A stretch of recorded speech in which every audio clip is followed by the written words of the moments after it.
Good morning. Welcome to Friday's Early Morning Intuitive Guidance. I'm Dr. Bonnie Nussbaum here with some words of wisdom for your day. Hope you're off to a good start. I think we're going to have a beautiful day here today. So, have some running around to do. It'll be nice to be out and about. But let's do a little tapping and a little breath as we wait for some of our peeps to show up today, our practical rebels. So, pick your spot. I happen to like this one. Find it very centering and grounding. Good morning to whomever just popped on. You are the first person here. Welcome. We're going to do a little tapping and a little breathing. In through the nose. Out through the mouth. It is Miss Jo Neal. Good morning, good morning. In through the nose. Hello, Kennedy. Glad you're here. Welcome. In through the nose. Out through the mouth. In through the nose. Out through the mouth. Good morning, Miss Ruth Ann. Glad you are here. Welcome, welcome from the West Coast. In through the nose. Out through the mouth. Feeling yourself settling and grounding, almost like roots are coming out through the soles of your feet, down into Mother Earth, grounding you, going deeper with every exhale. Thank you for the sunshine. In through the nose. Out through the mouth. In through the nose, out through the mouth. And you can keep tapping and breathing for as long as you wish. And you can do that anytime during the course of the day. Good morning, Carolyn. Glad you are here. And Ruth Ann, your name just rolled again, so that says to me, this message is for you. So, today we have the Earth Magic deck. And I hand-picked this deck because it just felt like it was calling my name off of the shelf. So, here we are. The Earth Magic deck. And Jo Neal, your name just rolled again, so good message for you as well. And if you look at the drawing, good morning, Nancy. Thank you for the sunrise. I appreciate it. Goose morning. That's our new one, huh? Alrighty then. Good morning, Barb. Welcome, welcome, welcome. So here's Gaia, Mother Earth, holding some of her many creatures. Good morning, Angie. Glad you are here.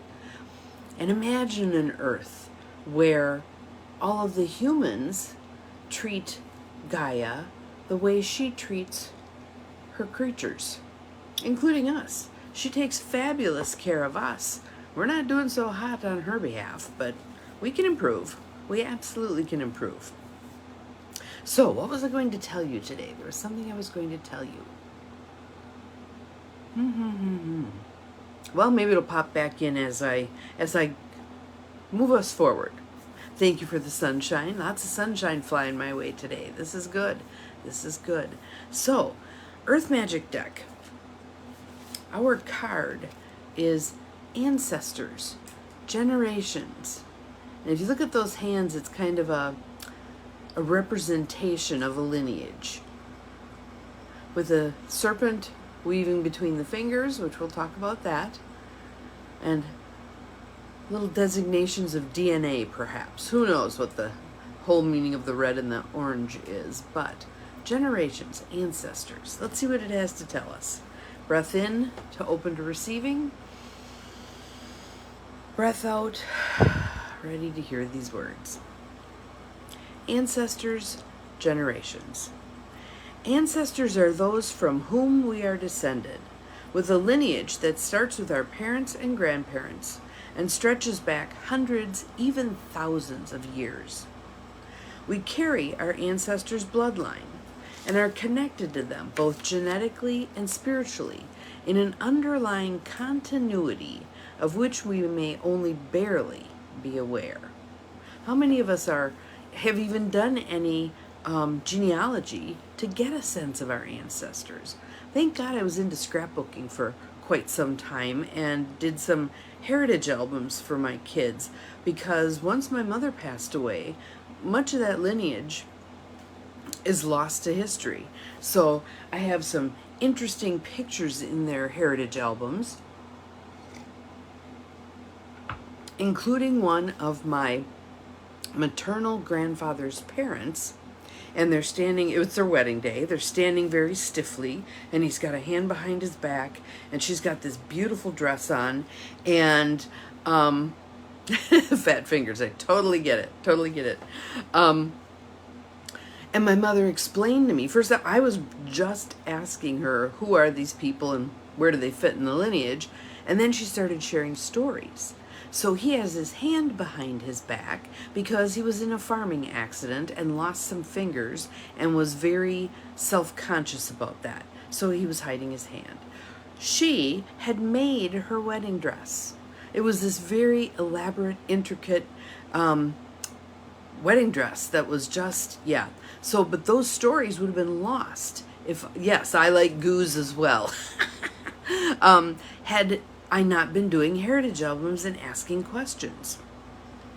So, although environment and circumstance contribute to shaping us, nature, nurture, right?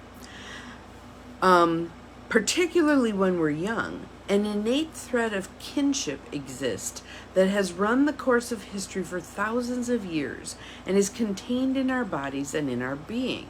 There's actually research that shows that events that happen to a particular person can change them genetically, and then those genetic mutations get handed down generation to generation. So we're constantly being shaped. We're constantly being shaped. Let's see. Since we're biologically and soulfully connected to these spirit beings,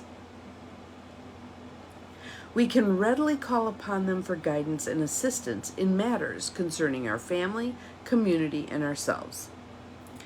In this card's image, the hands symbolize the constant connection with the past. The Australian Aborigines consider their ancestors the core of their spirituality and culture, and the rainbow serpent, woven through the hands, the spirit being that created all of life on earth, intertwines herself through the hand's fingers, representing how the Aborigines honor all of creation. Again, think about how much better our world would be if even more of us were honoring creation, taking good care of Mother Earth, having good stewardship. It's going to make a difference. It will make a difference. Do what you can. Do what you can. Yes, it's overwhelming right now, but do what you can. So if it's picking up a bottle that someone threw as you're out for your walk, yay you. Yay you. I love that. No matter our lineage, we have much to learn from our ancestors. So here's the part where it's speaking directly to us. You have within you the blood of your ancestors. You are deeply connected to their lineage. The most immediate proof of that being the physical resemblance you have to your mother and father, and perhaps even your grandparents. So I want you all to think about it. You too, Kennedy. Who do you look like? Whose eyes do your eyes look like? Whose lips do your lips look like? The shape of your face, the color of your hair. Who do you look like? Beyond that, although unknown to your usual senses, and I've got a comment about that, you are connected to an ancestry that reaches back through millennia. Now is a time when we are meant to be bringing online other senses, in addition to the 5 physical senses that we pay attention to and the visual sense that we predominantly rely on. It's time to start paying attention to the other senses that we have. Intuition. Good morning, Prince. Glad you're here. Welcome, welcome. So our card for today is ancestors, generations. So bringing those others online, bringing the clairs online, clairsentience, clairaudience, clairvoyance. We have the ability to know more than we think we do. And the more we practice, the better we get at it. So this is the time to call on your ancestors, those who are of your bloodline, as well as those ancient ones who have walked the land you now walk. Have you, yes, mannerisms. That one blows my mind. My daughter, Lauren, has not spent a whole lot of time with my sister-in-law, my ex-husband's sister, Missy, but they move the same, they have the same facial expressions, they have some of the same voice inflections. It's eerie. It's eerie. When we were together, when she was little, people thought she was Missy's daughter, not my daughter. Really interesting, yes. And have you ever been to a place an outdoor place typically, but sometimes it's in buildings also, where you can feel the sense of the people who were there before you, where you can feel the sense of who walked this land before me. That is one of the things that showed up in that book that I just finished, Fairy Tales. She talked about a sense of knowing on various pieces of property the spirit of the people who had walked there before. I often think of that when I'm in places like in Cedarburg, Wisconsin. There is an old mill. I don't know if it's a grain mill or what was processed there, but the staircases leading from one floor to another have the indentation from all of the feet over a couple of centuries that have walked those stairs. It's just really cool to think about that. In many indigenous cultures, it is believed that the essence of your ancestors inhabits many of the physical aspects of the land. In other words, they are in the trees, in the water, in the air, in the animals, in the stones, their blood being in the very dirt and sand you tread upon. And I talked about this a while ago, or that we were there before also. Yes, that too. One of the explanations for savants, people who have this innate seeming ability, someone who's a master pianist at the age of 4, is that sense that it can be passed down, or that we have had a previous go-around where that was getting built into our DNA. Interesting to think about that stuff. Have you found over the course of your lifetime that some things come easier to you? Perhaps you're really good at math. Perhaps you're really good at languages, learning languages. Perhaps you're really good at being creative. Maybe there's more to that. Maybe it is past life stuff, or maybe it is woven into your DNA. Who knows? We're not that advanced yet that we have all those answers. But I'd like to put a plug in for, good morning Diane, glad you're here, for the indigenous ways of being. Keeping things simple, appreciating things, appreciating all that offers itself to you as food. The indigenous people that were the previous owners of the property that I was living on talked about that being like the wintering spot for the indigenous people in that area. In the summer they were closer down by the water, in the winter they were further back.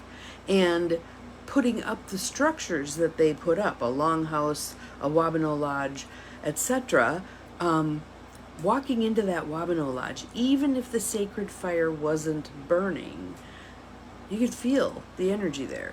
You could definitely feel the energy there. And white people slowing our asses down and paying attention to what is the land telling us? What are the things around me telling us? What are the trees telling us? Sky is a huge one. The animals pay attention, right? There have been accounts of the animals moving away from the water when there's going to be a flooding event. Ahead of time, they're picking it up. We have the ability to pick that stuff up as well. We just have tuned it out. So time to turn it back on. It would certainly, especially with the cuts to all of the things that we've put in place that help us know when things are going to go awry. So tuning in to our physical being and those intuitive senses that help us know many of the things that are going to help us survive and help us thrive and help Mother Earth thrive. Yes, lots of healing took place in that Wabano Lodge. I miss that. They're only meant to last like 5 to 10 years, and this one lasted really long. It was taken down in a very sacred way. Some of the indigenous people in the area came and took it down when it was getting to the point where it was no longer sturdy enough for people to be in it. So, and there are other places, especially in Wisconsin, Michigan, Minnesota, because there were a lot of indigenous people here. So there are many places that still carry on those traditions. It would behoove us to honor those traditions as well, not appropriating their ways of being in a capitalistic way, but paying attention to honoring the animals, the plants, nature. Next time you are outside, allow your senses to open to those ancestors who abide in the physical world. And anytime at all, allow your heart to open to those spirits to whom you are related through your heritage, and those upon whom you are connected by virtue of the land upon which you live. Imagine if we paid attention to that. When we moved into this house, I think I was 12. It's now a 117-year-old house. When we moved into this house, I could feel the energy of the older person who had lived here. The person passed away here. I could feel that energy for quite some time. And some of the things that were left behind held that energy as well. So, some things to think about today. Thinking backward, as many generations as you can go. Imagining way backward. Maybe 500 years. I don't know why that came to mind, but 500 years back. Who do you think your ancestors were? Where do you think they were? What were they about? I would probably guarantee mine were agrarian farmers. Now think, moving ahead, the generations to come. I'm not sure my part of the lineage is going to continue because my children don't seem to be producing grandchildren, but others, I've got cousins who have many grandchildren, etc. So I can think in that regard, what will that be like moving forward? What will the world be like moving forward? How would we like the world to be moving forward? Let's create that together. So have an awesome Friday. We'll see you again tomorrow. Remember, you're capable of far more than you think you are. Bye-bye.